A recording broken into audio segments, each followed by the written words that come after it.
ओम नमो भगवते वासुदेवाय। देखिए, एक कहावत है कि भगवान भगत के बस में रहते आए। जो भगवान के सच्चे भक्त हैं उनके लिए कलयुग भी सतयुग और द्वापर की तरह है। भीष्म पिता की तरह उनके पास भी इच्छा मृत्यु की शक्ति है। आज कलयुग में भी इच्छा मृत्यु की एक सच्ची कहानी आपके सामने लेकर आए हैं। एक बार जरूर सुनना, अति शिक्षाप्रद है।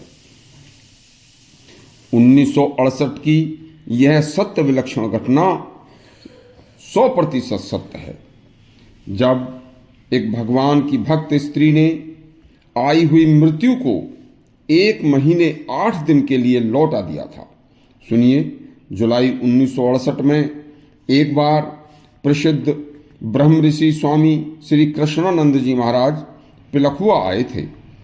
तो जब वह महाराज सत्संग कर रहे थे तब सत्संग के दौरान उन्होंने यह सच्चा प्रसंग सुनाया था। देखिए, यह प्रसंग मृत्यु विजयिनी भगवान की भक्त पूज्य माता भीरामाबाई का है। माता भीरामाबाई का जन्म मुल्तान शहर में, जो अब पाकिस्तान में है, एक सारस्वत ब्राह्मण पंडित प्रभुदयाल शर्मा की धर्म पत्नी की कोख से हुआ था। बड़ी होने पर उनका विवाह पंडित हरि नारायण महाराज के साथ हुआ। पंडित हरि नारायण महाराज अति धार्मिक, सौम्य स्वभाव, सदाचारी, सात्विक और भगवान के अनन्य भक्त थे तथा सरकारी नौकरी किया करते थे। श्री भीरामाबाई भी अत्यंत धर्मपरायण, सदाचारिणी व पतिव्रता थीं। भगवान की कृपा से दोनों ही साधन, भजन, व्रत, तीर्थ यात्रा आदि के अति भक्तिपूर्ण जीवन बिताते थे।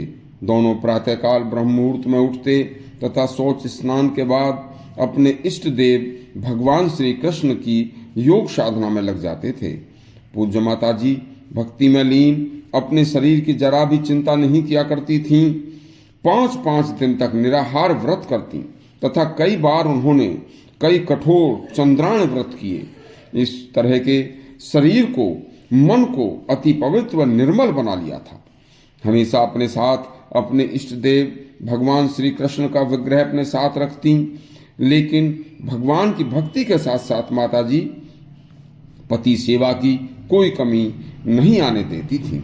पति सेवा भी वे बड़े ही सच्चे हृदय व दत्त चित्त से किया करती थीं। कभी तामसी भोजन, लहसुन, प्याज, मिर्च, मसाले, अचार आदि को उन्होंने कभी हाथ तक नहीं लगाया था।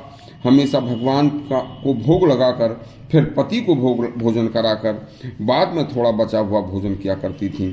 अपने 2 पुत्र थे, पति पुत्र आदि के भोजन के बाद ही हमेशा भोजन किया।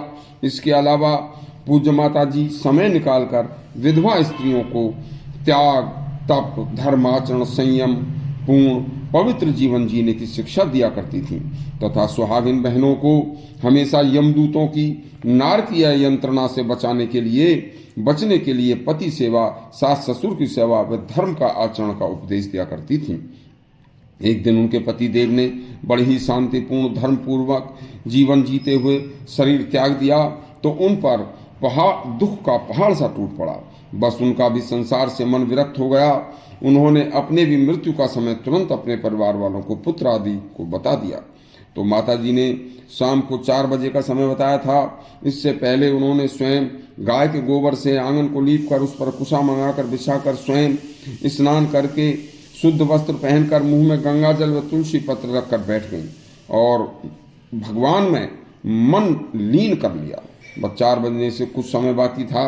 इतने ही में सभी परिवार के लोग भगवान का, श्री कृष्ण का भजन कर रहे थे, कीर्तन कर रहे थे, ऐसा उन्होंने आदेश दिया था। तथा उनका सगा भतीजा आया और आकर, माता जी आप क्या कह रही हैं? उन्होंने कहा, सूर्य इस समय दक्षिणायन में है और सनातन के अनुसार यह परम धाम गमन का समय नहीं है। आप क्या कर रही हैं? भतीजा देवेंद्र शर्मा सठ शास्त्री भी भारी विद्वान थे। उन्होंने कहा, माता, सूर्य उत्तरायण में होने में भी 1 माह 8 दिन शेष हैं। तब तक आपको अपना आशीर्वाद हमें मिलता रहे, देती रहना। शास्त्री जी के समझाने के बाद माता जी ने तो कहा बट ठीक है, मैं 1 माह 8 दिन के लिए अपनी मृत्यु को टाल रही हूँ। फिर माता जी इतने दिन गौशालाओं में तथा गायों के कल्याण के लिए और बड़े बड़े गुरुकुलों में बच्चों को दीक्षा के लिए जाती रहीं और 1 माह 8 दिन बाद स्नान के बाद शुद्ध वस्त्र पहनकर गाय के गोबर से पृथ्वी को लीपकर गंगा जल का आचमन करके मुंह में तुलसी के पत्र रखकर भगवान के ध्यान में लीन होकर पवित्र परिवार के सभी सदस्यों से कीर्तन की कहकर और स्वयं भगवान में ध्यान लगाकर बैठ गईं और कुछ ही क्षण बाद उन्होंने अपनी देह का त्याग कर दिया। यह